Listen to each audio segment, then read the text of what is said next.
there, it's Paulie here. Ooh, and the last of the margarita. There it goes. So, I'm a big fan of the zombie genre. Well, caveat, normally a big fan of the zombie genre, and there's a reason for that. I kind of love survival games, because to me, survival games are full of ideas and inspiration. How are we going to survive? Where are we going to live? We've got resources that we need to make. We need food, we need water, ideally we want to be able to generate electrical power. How are we going to make a windmill? Well, hang on, we need anything. We've got some guys with electrical skill. We need anything that's going to make like an armature and some kind of turbine. All right, well, hang on. Yeah. There's an area we could go to a place with this light aircraft. We could take propellers. We'd use that, to turn a windmill, or let's find some fast flowing water. We'll set this up, or you start getting at this. Oh wait, I know a place where. Hang on, there's a lot of camping stores have solar collectors these days. Let's find an area with camping stores. Oh, well, that means we're going to go into the zombie areas. All right, but it's worth it. Let's do it. So you come up with these cool ideas, and they're going to require you to do runs into dangerous zombie areas. So you're going to have to figure out where to go, try and scope the area out, figure out your safest way to get in, do it. And there might be a couple of frenetic zombie fights and tense moments, and but fun. So here's Free League's Walking Dead. Going to come flat out and say it has none of that. None of that at all. This is a game of total hopelessness and despair. So it's weird. And I have to say that show was weird. It really rubbed me up the wrong way, because that's what it was. For some reason, bafflingly, in a world where you've only got, 10 people still alive in the entire state of, Michigan, rather than survive on the infinite resources they've got, they will never run out of canned beans or boom boxes. They'd much rather murder each other and, steal each other's sweat-stained baseball caps and 2 rolls of toilet paper. So yeah, it was just weird. It was kind of America telling you about itself, unfortunately, which is why as Australians we went. But anyway, so that's what this game is. And it has, I have to say, it has reflected that Geist perfectly. It's not one I would choose to play, really, except maybe as a one-shot at a convention. But it does reflect that bloody horrible TV series very well. A fault, I will say, right from the beginning, unfortunately, is it refers to the TV series too much. So if you're reading this book and you haven't watched the TV series, and I have to say, I switched the TV series off, I watched a few episodes, and as it became, after about a season where it's going nowhere, and just any character you're interested in is just going to, die. It's like, all right, we're done. But it refers a little bit too much to the TV series. If you want to do this like such and such a character, then so and so. But those of you who loved such and such's weapon, it's like, what? So you're talking about specific happenings in like season 4 or something. Okay, so they presumed you're a big fan of the series, otherwise you wouldn't be buying this, as opposed to a fan of zombie genre. So be warned. The game uses what's now become kind of the generic standard Free League system. So you'll design a character. That character will have characteristics, which are usually a number between 1 and 5. And you have skills. You usually have about 10 skills to split up between some fairly generic types. Range combat, close combat, technical, these sorts of things. Starting character will probably have a maximum of about 3 dice in like any of these that are from their personal specialty zone.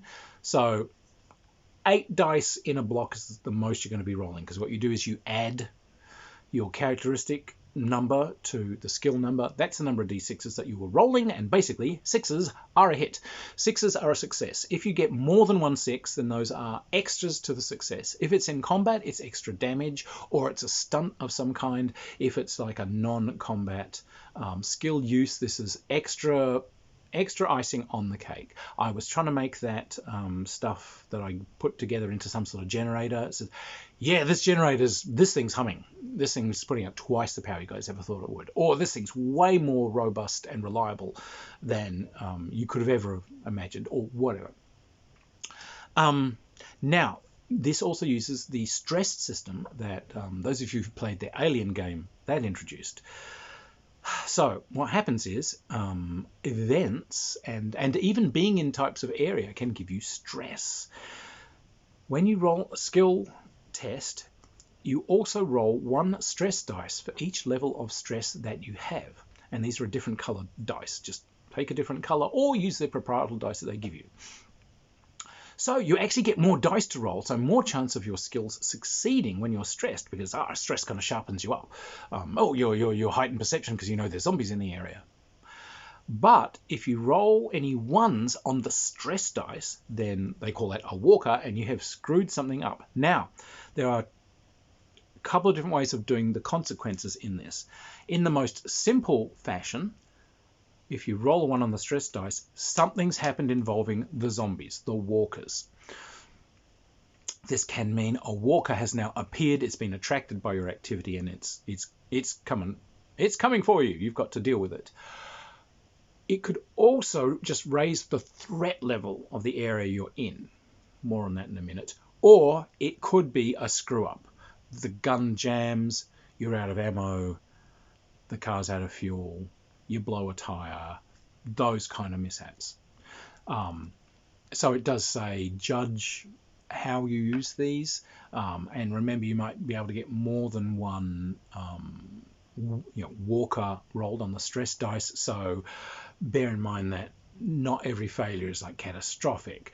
Save something really unpleasant, like, and so the car's not working anymore, or your gun just breaks, for if you've rolled a lot of stress errors all at once. You get 3 of them. Oh shit, that's it. This gun's bust.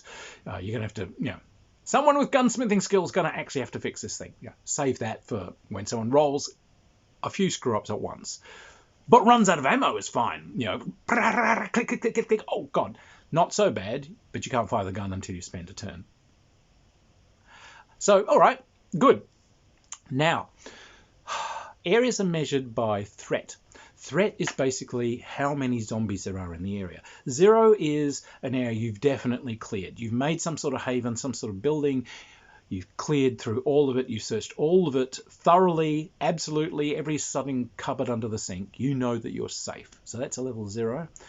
Level 1 is kind of, there are walkers present. You've been like, you're in the countryside. You've seen one crossing the road up ahead. So they're around. And this keeps going up to, it can go up to just about any level, but sort of up to level 6. Yeah. There's zombies like everywhere in this area, and you can see they're stirred up and they're like active and they're looking for things. There's also the size of zombie groups in the area. So there are basically swarms and herds. So at the lower threat levels, you're getting like zombies 1 or 2 or 3 or 4 kind of, attacking. You search the old supermarket for stuff, and a zombie kind of is there in the frozen foods aisle or whatever.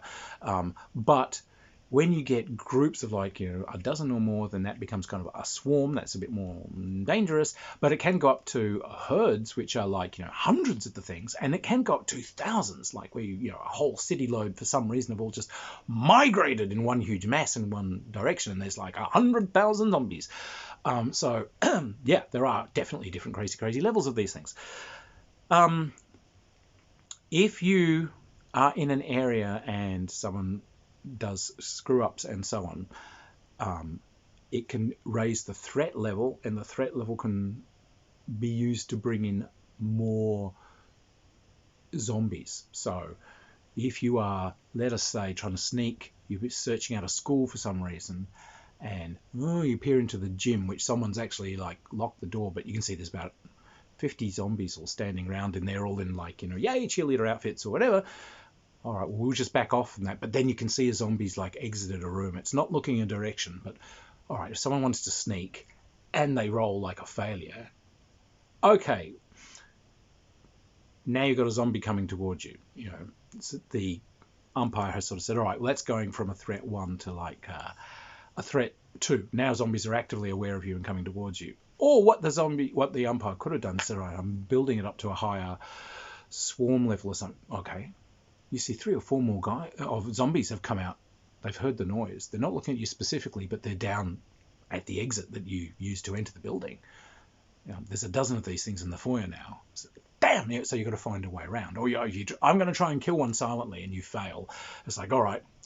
Well, now suddenly something, these things are pounding at the gym door and the locks are breaking. So you build up the tension, you build up the threat, you build up the number of zombies. Now, now this is the weird thing. There's a combat system in here with guns and damage and etc. etc. That's only fused against people. My character's got a katana. Fine. Well, if you're fighting zombies, no one gives a shit what you've got. It's not in the rules. You're just fighting or running from the zombies. Weapons are only for killing other people with. That's the only time there's the differentiation between, their values really counts. So weapons can give you extra dice to roll because, like I've got a katana or whatever, okay, or +2 on my close combat roll, and it does this many base damage points. When I roll to hit, if I get a successful hit, I do damage equal to my base damage to you, and each extra success I get, I can use that to do something like add 1 to the damage. You've got health, which initially equals your strength. If I ever get that down, if someone goes down to 0, they are broken, which means there is a table you roll on which gives you real injuries that they've taken. So, it could be anything from like you cut their head off or, torn their jaw off or blinded them or cut a hand off or, you got, sucking chest wound too. Oh, that's a nasty scratch, And a lot of these have a lethal tag to them. This is going to kill you. It tells you how long it's going to take to kill you. If you get proper medical treatment before that time, then it might not kill you. So in other words, if you get bitten on the hand by a zombie and you decide, oh my God, I'll amputate the hand, so you cut off with an axe. Well, good. You won't die of zombie virus right now. However, amputation is a lethal situation.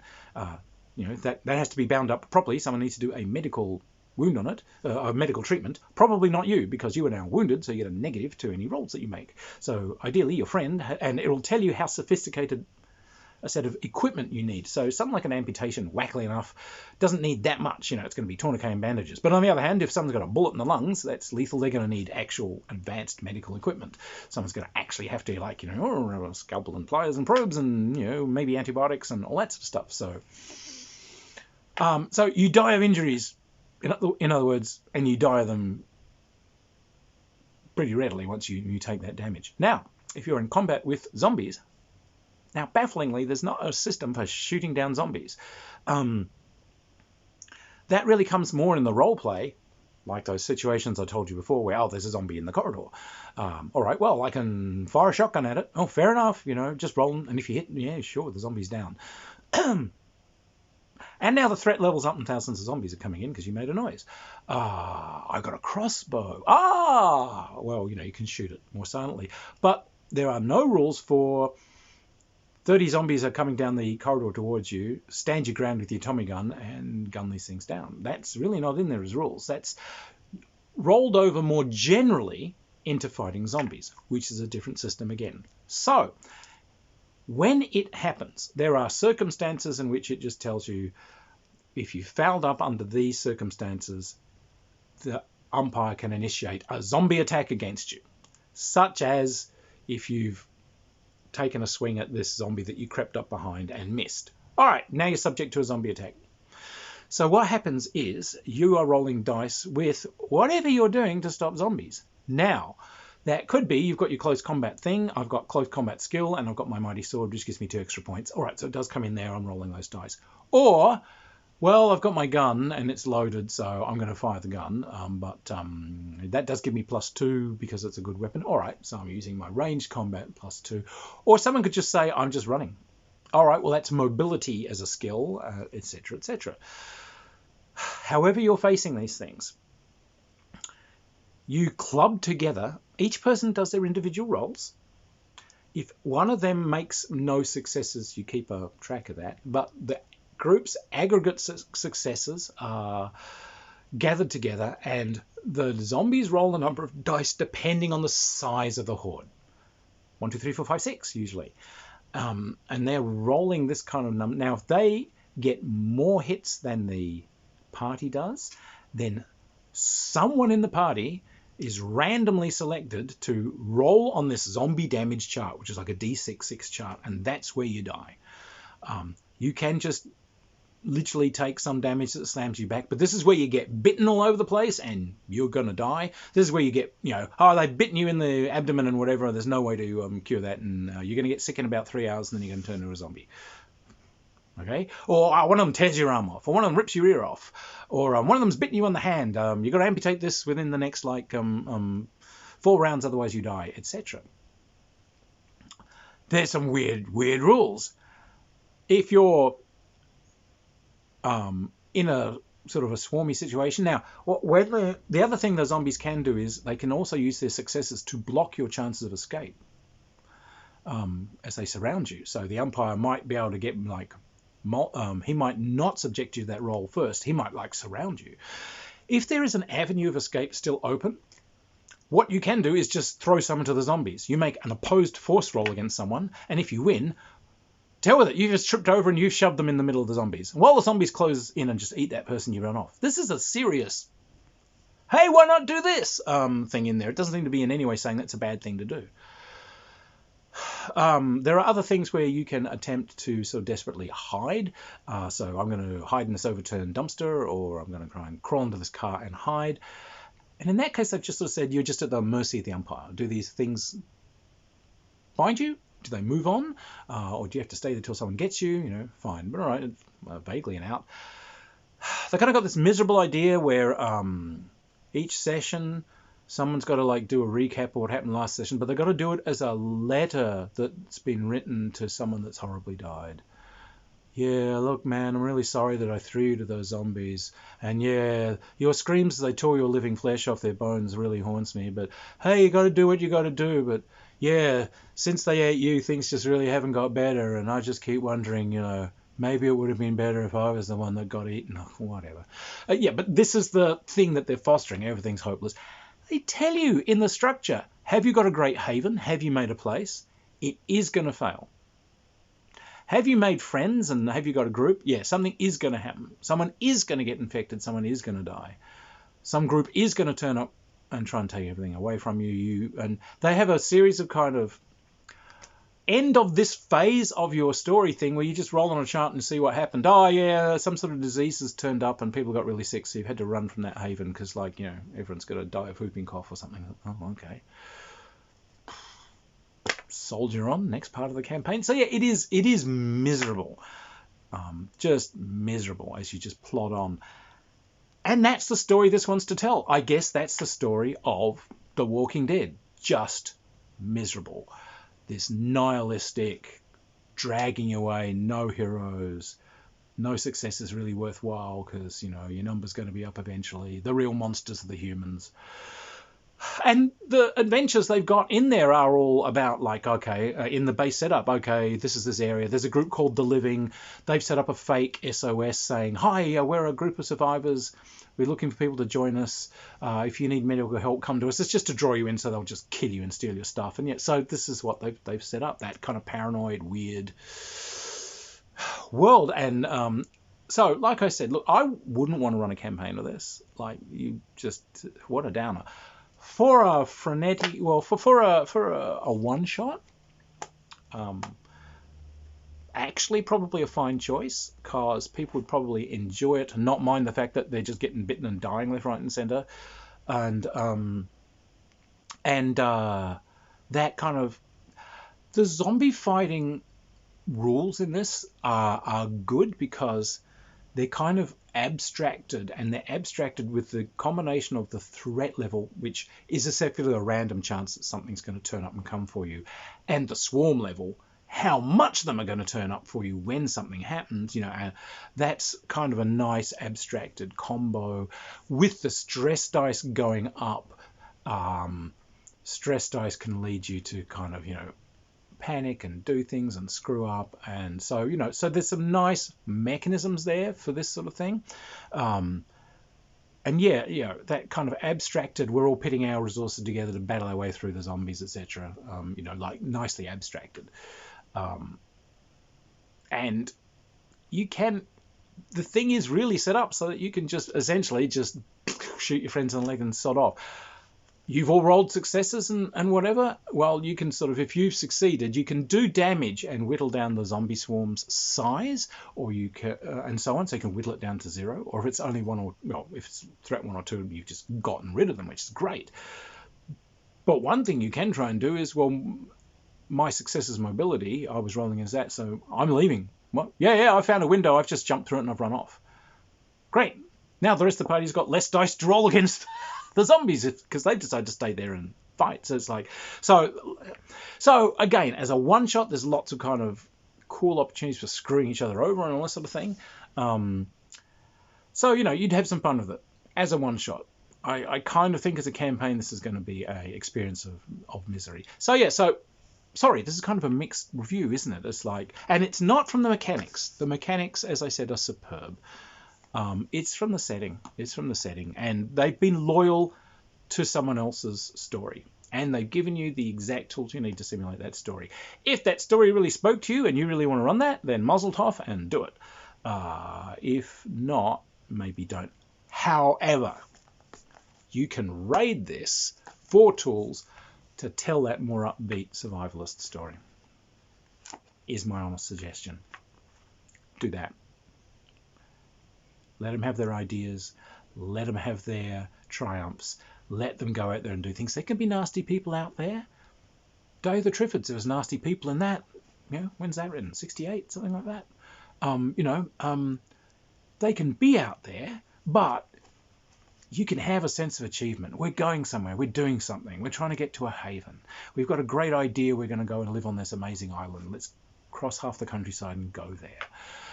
Let's find different things. Let's see if there's a cure for this. Let's see if we can find, some kind of amazing medical center where they said they were looking for this. Maybe the cure is still there, etc. You can do that story as well using these tools. So, as such, this might be a really useful thing to have around in your Games Master box of tricks. Anyway, definitely worth taking a look at. And like I said, if you want to do that more miserable nihilistic game, obviously you can do it. If you want to do that more upbeat game, you can do that. You can roll it around into that. So, probably worth having a look at. Oh, this is empty. Cheers, everyone, and hope to see you around the games table. Bye!